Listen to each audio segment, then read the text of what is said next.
Climbing Ants Noodles recipe. Luto tayo ng spicy na pancit. So, this is, lalagyan natin ng coriander. Pasensya na kayo sa aming, nagaganyan talaga siya. Lagyan ng sibuyas, bawang, giniling. Lagyan ng magiging ants niya. So, climbing ants po ang ating lulutuin. Yan, climbing ants tree.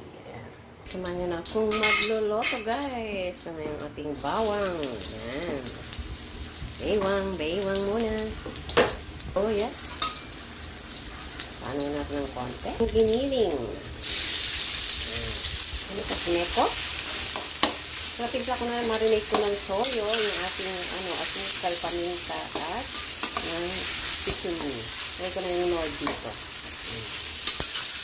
Neko lang.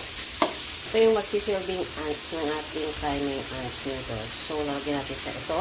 At yung masyadong lalagyan ng maraming toyo kasi po ito ay maalat. Ito.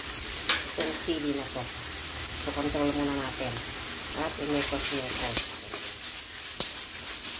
Ayan. Smell nyo guys. Super anghang. Ito po ay chili paste. Bean. Yan na nga lang guys. Pwede ng ulam. Pero spicy siya. So, lalagyan na natin ng water. Diba? Pula-pula.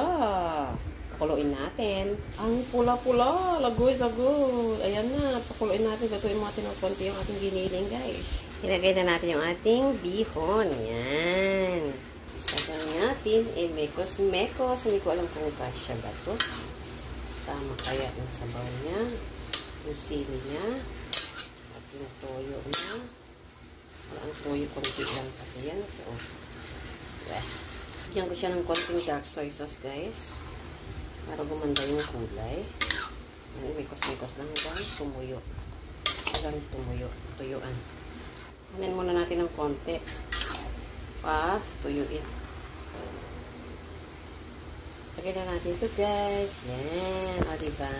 Ganda. At imekos. Ganyan. O, bango, guys. O, pwede na yan. Pwede na guys, ang ating climbing ant noodles. Okay, naluto na bye. Ganyan lang kadali.